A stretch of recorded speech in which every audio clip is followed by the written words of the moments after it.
Hi everyone, Rad Drew here. I just wanted to share with you today some things that I've learned recently about Lightroom CC on the mobile phone. I currently use an iPhone XS Max, but Lightroom CC is available on Android phones as well. And the reason that I've turned to Lightroom recently is because it is the best way that I have found to both make raw images and process them. And there are a number of cameras out there that allow us to shoot raw, but there are very few good raw processors that run on the iPhone. Lightroom CC is essentially the same tools that we have on the desktop for Lightroom, and so it's a very robust raw processor. So I wanted to share with you some of what I've learned about it. Much of this I owe to my friend Jack Davis, who shared a lot of this with us with the workshop that we just did on Molokai in November. So Jack, thank you very much for that. First off, I want to just move and take a look at the Lightroom camera. I'm going to select the camera down here and just kind of walk through this a little bit. And as we walk across, kind of look across the top of the screen up here, you'll notice in the very center it says DNG. If I tap on DNG, you'll see that I can switch between a JPEG format and a DNG format. DNG stands for digital negative. That's the raw file that we're talking about processing. And why is it that we want to process raw anyway? Well, this has been the standard in the digital world now for many years on the desktop. It allows us to recover highlights in sky or in dark areas and shadows. So it's a way of capturing an image that has the detail in it that we want to show in our image. A lot of times though, in order to get that detail or to see that detail in the image, we have to process in a way that's different than processing a JPEG or a TIFF or another type of format. We have to process to extract out of that image that detail that we're looking for. So that's why a robust raw processor is really essential. So as we continue just kind of going around the interface here of the phone, I'm going to tap over here on these three dots on the top right. And you'll notice several different things. Over here on the left, we have an opportunity to change the aspect ratio. The default is going to be 4:3, which is the format of the phone. But if I switch to 16:9, you notice that we now have a 16:9 format to work with. The thing to remember when we're shooting DNG or RAW files, you're still going to have the whole image there. It's only a kind of a composition guide that allows you to see 16:9 when you take the image. The actual file is going to default to the full size. The next thing we have is a timer that you can set if you want to get in the image. The next thing here is the grid, and you can choose from several different composition grids. I prefer the rule of thirds grid as an aid to composition. The other thing that you can choose, you can choose here over on the right, you have a level. You can see the level moving in the center of the screen. Pardon me, hiccups. Move in the center of the screen, but we've got the this toggle right here. You turn it on and off. So I'll leave that on for now. The next thing that we have is the ability to show highlights and or clipping. It's kind of like the blinkies that you see on a big camera. So I'm going to take my finger off my lens there so we can see.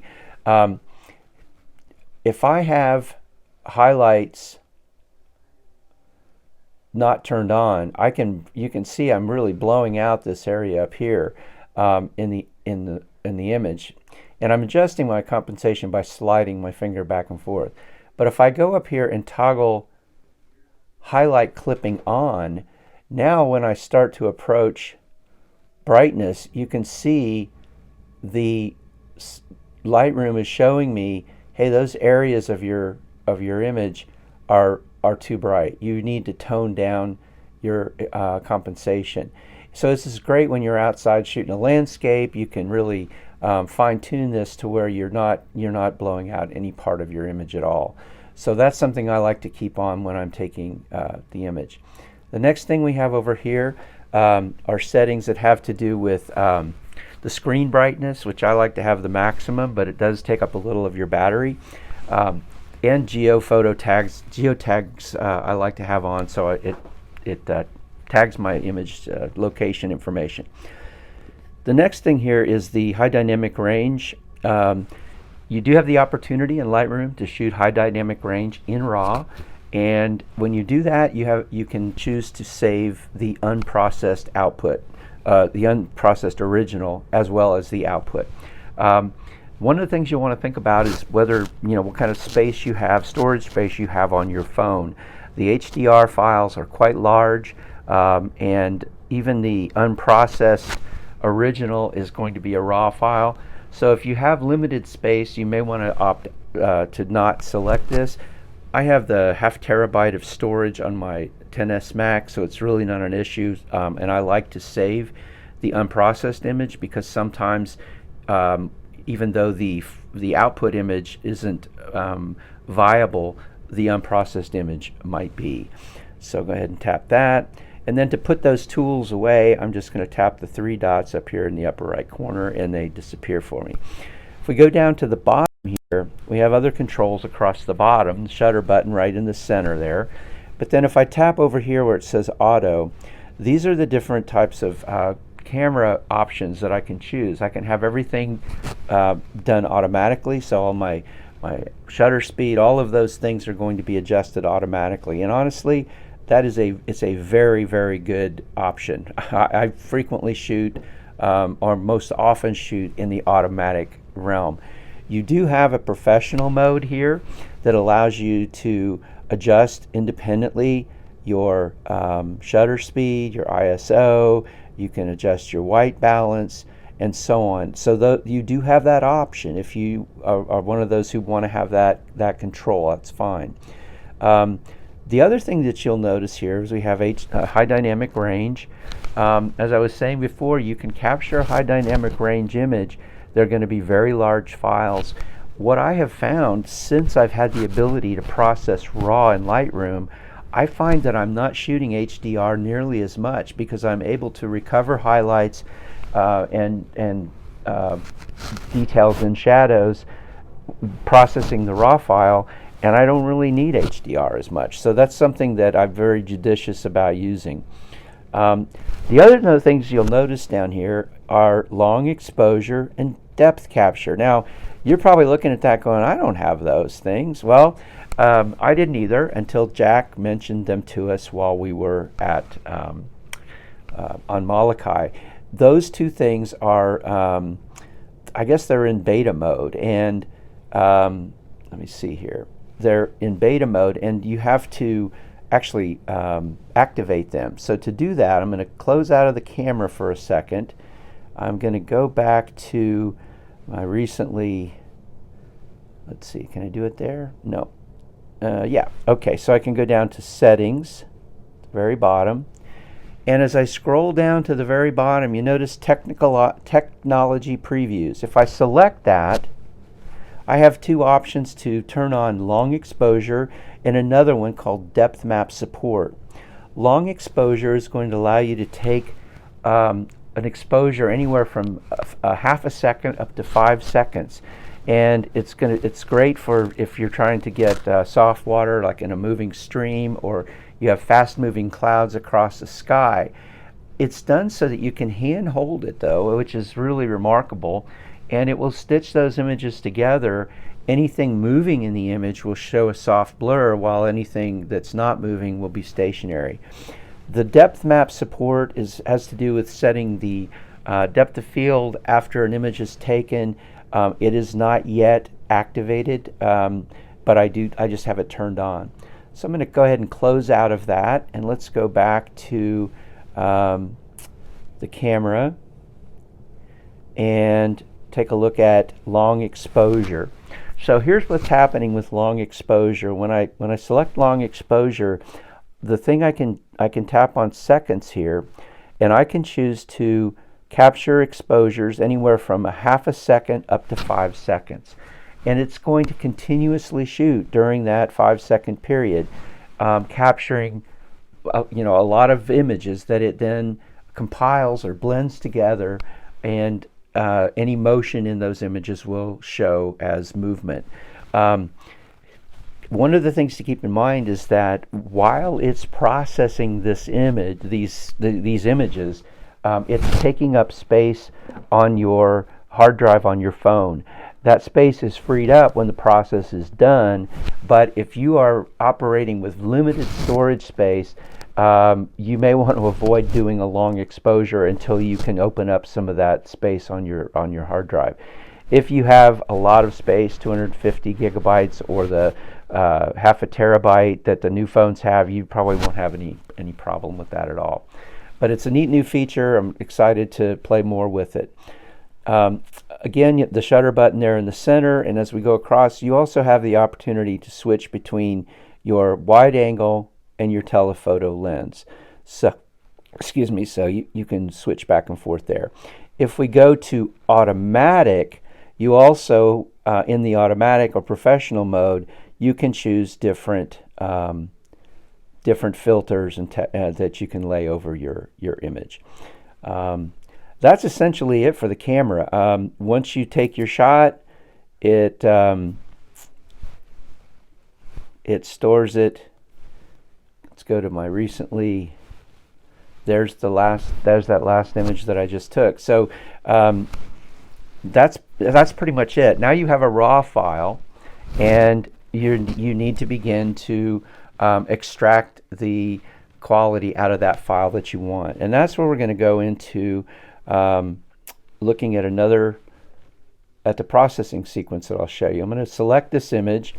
I'm going to make sure that I've reset this. So to reset it and take out any adjustments that are already in this image, I'm going to tap reset, and I'm going to click all. So now it's taken me back to the original raw image without any adjustments made.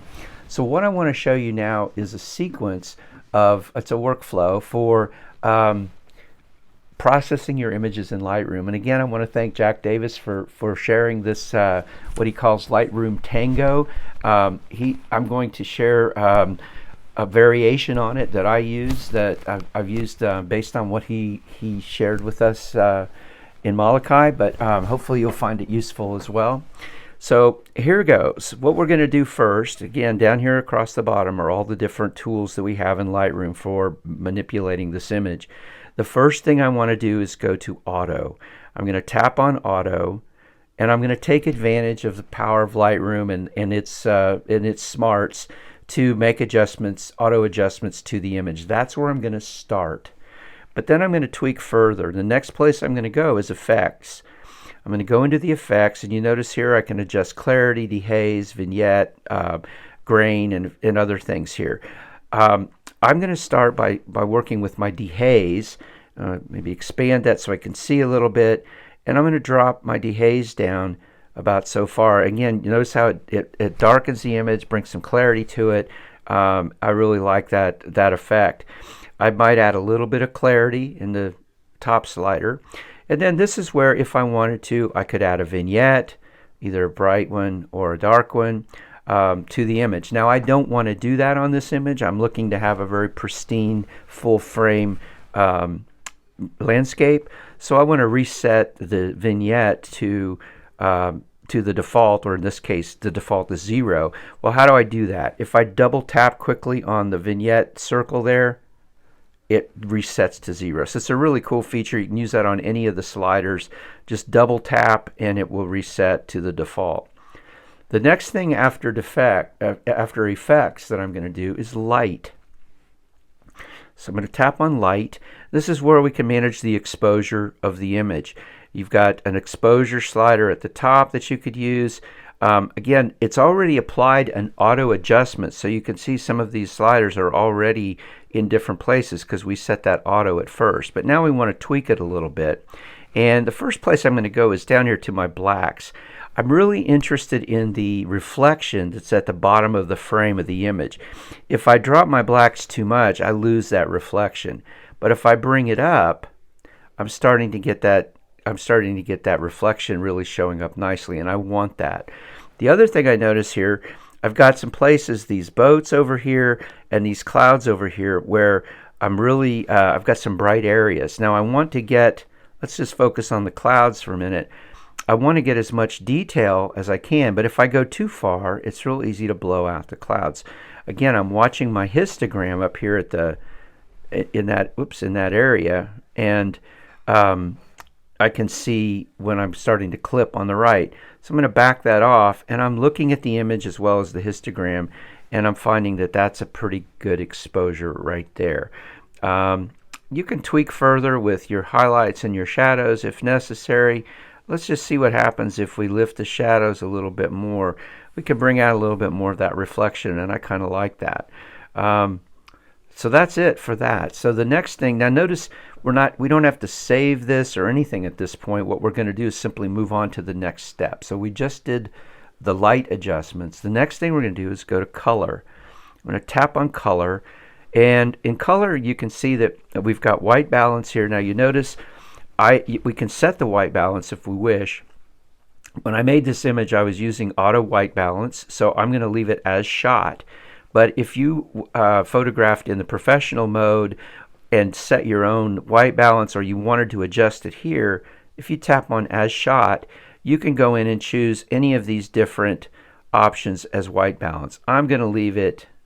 All right, so we're going to leave it as shot. The next thing you notice, we can adjust our temperature, tint, vibrance. We can increase the vibrance of the color, and we can increase saturation if we wish here. All of those things are available at a global level, but what's really powerful about this is we have this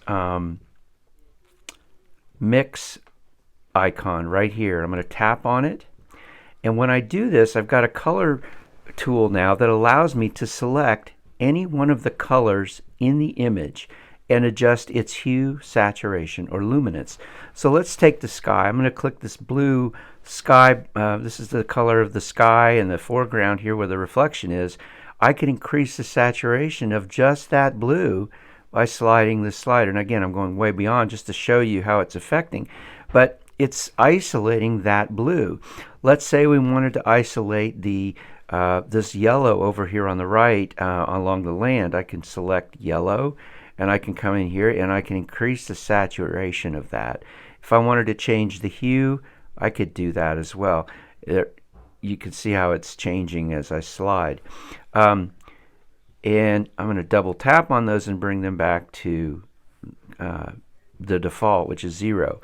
But here's the other thing about this, and this is where it gets really, I think it's really neat. It simplifies it, makes it even more powerful. This icon here in the center, I'm going to tap on that, and when I do, now I no longer have to select any of the colors in the bottom row. I just have to decide, am I going to adjust hue, saturation, or luminance? Let's say saturation, and I'm going to take my finger now and place it on the color I want to saturate, so the blue up here, and as I slide to the right, I have just saturated the blue across the image. If I want to do the same thing with this golden down here, I can go down here and tap on the gold, and now I have just saturated that gold a little bit there in the image just by putting my finger on it and sliding horizontally across the screen. It's a pretty cool tool, very effective for isolating color and getting the exact saturation, luminance, and hue that you want in that color. I'm going to go ahead and tap out of that, and I'm going to click done here. So now we've just done color, and the next thing that we're going to do is go to detail, and this is where you can manage your sharpening. You can also work with noise reduction and color noise reduction both. Now I will say that a lot of times I will save my images back to the camera roll and then finalize them with tweaking in Snapseed, and a lot of times I'll do the sharpening that I like to do there. I have a workflow that works really well for me on sharpening, but you can apply that same some of those things here to your sharpening in Lightroom as well. And the noise reduction is really remarkable, which is great on these clouds. You can take that up a little bit with this color down here in the foreground. Let's see what happens if we can work on maybe a little bit of color noise reduction, not much more than's already there, and that's pretty good. So I'm going to go ahead, I'm finished with that. So now the last thing that I might do is go over to optics. And optics, you have the opportunity to activate the chromatic aberration removal and lens correction. And to do that, I'm going to go ahead and tap on both of these. Now you notice there was very little effect because with this iPhone image, there's just not a whole lot of correction that needs to be made there. Now, if you can also import images from your big camera that you've taken with other cameras and process them on your phone in Lightroom. And if you've shot those images with other lenses, you may notice an improvement by activating these two switches in your image as you're processing. So now we're ready to save this image to our camera roll. I'm going to go up and tap the save icon up here at the top, and the option that I'm going to choose here is save to camera roll right here, and it's going to ask me what size I want. Well, I want the larger size, maximum available, and it takes just a second to save the image. And let's go take a look, and there's our image right there. Let's go back. I want to show you one other thing here in Lightroom. So we just made a whole bunch of changes to this image. We went through a workflow that involved an auto setting. We did effects, we did lighting, we did sharpening, color adjustments, and so on. Well, what if we wanted to save those adjustments so that we could apply them to a similar image? Well, if we down below, you'll notice there's something called presets at the very bottom. In order to create a preset, what we're going to do is go up to the circle with the three dots on the right, and down below here you'll see this item called create a preset. I'm going to click on that, and it's going to prompt me to name the preset, and I'll just call it holiday preset and save it. And now if we were to go and grab another image in this sequence of images, let's just get something, I don't know, like that maybe, and let's just make sure that we reset that just in case it had anything applied. Now we can go to presets, scroll down here, and we can choose the holiday preset that I made, and there is that image with those adjustments applied. Now we can go in to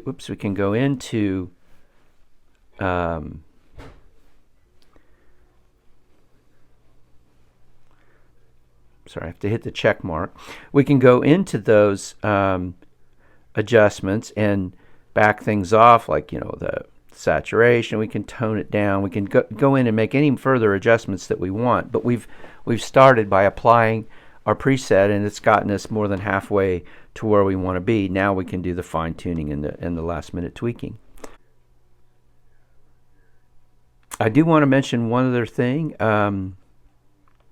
If I can't remember if I mentioned this earlier or not. In order to get into the Creative Cloud, this is a subscription product.